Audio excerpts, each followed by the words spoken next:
নমস্কাৰ অনু একাডেমীলৈ আপোনালোক সকলোকে স্বাগতম জনাইছো। এই মুহূৰ্তত আপোনালোকক জনাব বিচাৰিছো এটা খুবেই গুৰুত্বপূৰ্ণ খবৰ। আপুনি যদি আসাম ডাইৰেক্ট ৰিক্ৰুটমেন্টৰ বাবে আবেদন কৰিছিল, আপুনি যদি ADRE পৰীক্ষাৰ বাবে প্ৰস্তুতি চলাই আছে, তেন্তে এই ভিডিঅটো আপোনাৰ বাবে খুবেই গুৰুত্বপূৰ্ণ হ'ব।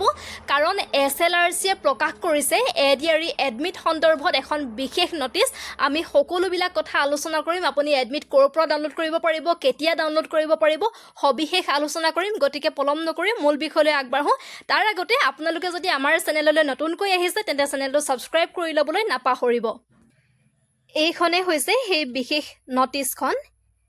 ইয়াত কি উল্লেখ কৰিছে আমি চাই লওঁ। ইয়াত উল্লেখ কৰিছে যে in continuation to the advertisement number dash the date of the written examination for recruitment of the post of SLRC level under the state level recruitment commission for class 3rd post is hereby notified as below. অৰ্থাৎ ৰাজ্যিক পৰ্যায়ৰ নিযুক্তি আয়োগ অৰ্থাৎ SLRCৰ অধীনত তৃতীয় শ্ৰেণীৰ পদৰ SLRC এই পৰ্যায়ৰ পদত নিযুক্তিৰ বাবে লিখিত পৰীক্ষাৰ তাৰিখ ইয়াত উল্লেখ কৰা হৈছে। অৰ্থাৎ কেৱল SLRC উত্তীৰ্ণ সকলৰ বাবে যি পৰীক্ষা হ'ব এইখন নটিচ তেওঁলোকৰ বাবেহে।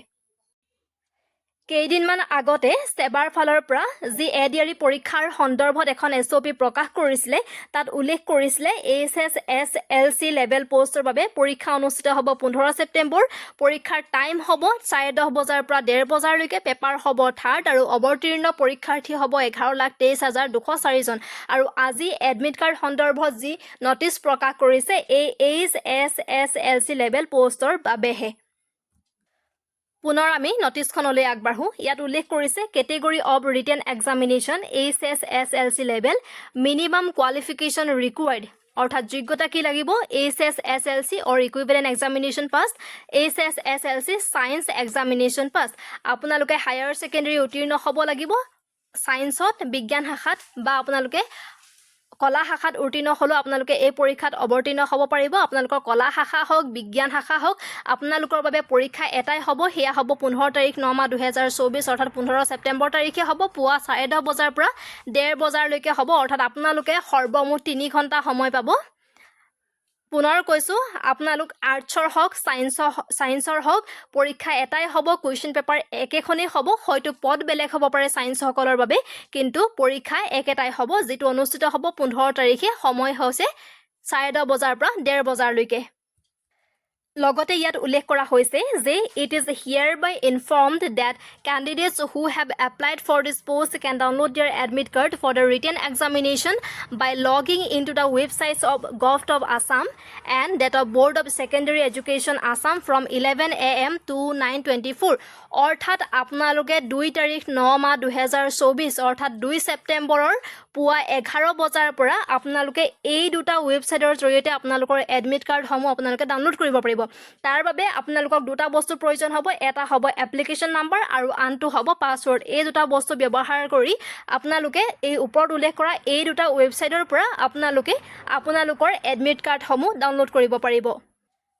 লগতে ইয়াত উল্লেখ কৰিছে the candidates have to produce a hard copy of the admit card to appear in the written examination and must follow' all the instructions mentioned in the admit card.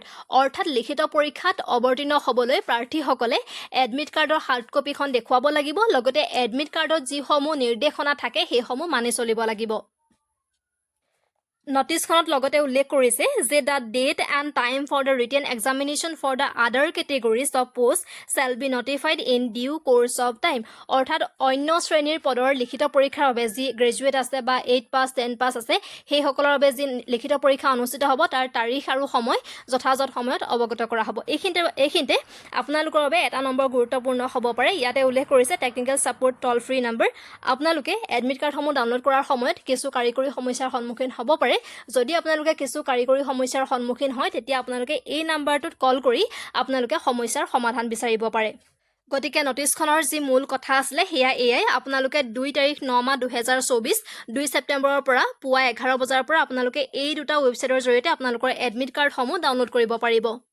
বহুতে মোক প্ৰশ্ন কৰি আছে যে এডমিট কাৰ্ড কেতিয়া আহিব আপোনালোকে নিশ্চয় উত্তৰ পাইছে গতিকে বেছি সময় নাই এইকেইদিন সময় অপচয় নকৰিব যিখিনি পঢ়িলে ভালদৰে ৰিভাইজ কৰক আৰু আগৰ যিমান পাৰে প্ৰশ্ন কাকতসমূহ প্ৰেক্টিছ কৰক আৰু প্ৰতিটো বিষয়ৰ বহুত বেছি এমচিকিউ প্ৰেক্টিছ কৰক কাৰণ আমাৰ পৰীক্ষাটো কি হ'ব এমচিকিউ বেচিছত হ'ব গতিকে এইকেইদিন যিমান পাৰে এমচিকিউ প্ৰেক্টিছ কৰক আৰু পঢ়াবোৰ ৰিভিজন দিয়ক আমাৰ ফালৰ পৰা বহুত শুভেচ্ছা জ্ঞাপন কৰিছো ভিডিঅটো ইমানতে সামৰিছো যদি ভাল পাইছে লাইক কমেন্ট শ্বেয়াৰ কৰিব আৰু আমাৰ চেনেলটো যদি এতিয়ালৈকে সাবস্ক্ৰাইব কৰা নাই সাবস্ক্ৰাইব কৰি দিব ধন্যবাদ